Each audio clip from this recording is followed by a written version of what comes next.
আজই ডাউনলোড করুন আর এনজয় করুন আপনার পছন্দের শো। আরশির সাথে তোমার কোনোদিন দেখা হবে না। তুই কিন্তু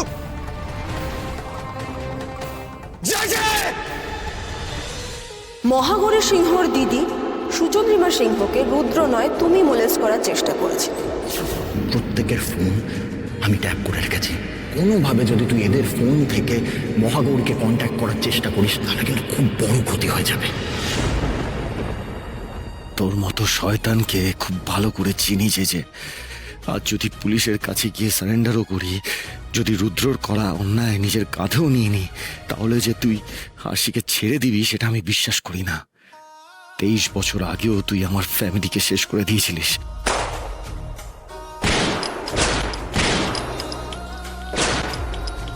এবারও তুই আরশিকে বাঁচতে দিবি না, সেটা আমি খুব ভালো করে বুঝতে পারছি। এ বজরংবলী, এটা তুমি কি করলে? যে জয়জিৎ সেন শর্মার জন্য আশির এই অবস্থা, আজ আশি আবার সেই লোকটার হাতেই গিয়ে পড়ল। এটা তুমি কেন হতে দিলে বজরংবলী? এবার আমি আশিকে ফিরিয়ে আনবো কি করে? মহাগৌরীর সাথে তো আমি কোনোভাবে কন্ট্যাক্ট করতে পারবো না।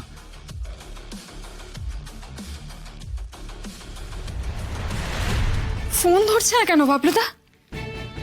কাল তো চন্দননগরে গিয়ে আরশির কোনো খোঁজ পেল না। এদিকে সকালে যখন বাবলুদার ঘরে গেলাম, ঘরও ফাঁকা।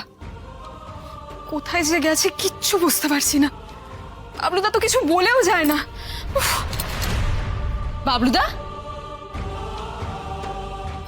এ বাবলুদা, কোথায় গেছিলে তুমি? বাবলুদা, বাবলুদা কোথায় গেছিলে? বাবলুদা,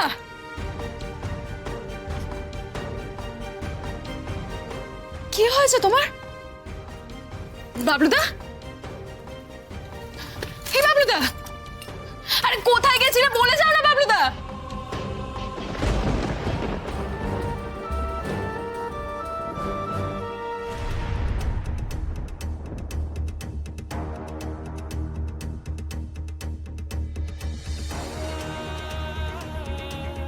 আমি তোমাকে 48 ঘন্টা সময় দিচ্ছি সাক্ষ্যজিৎ। তার মধ্যে তুমি থানায় যাবে, ওখানে গিয়ে তুমি স্বীকার করবে যে বজরংবলীর দুধ সেজে তুমি এতদিন যা করার সব করেছো, আর চুপচাপ চুপচাপ পুলিশের কাছে নিজেকে সারেন্ডার করবে। ওকে?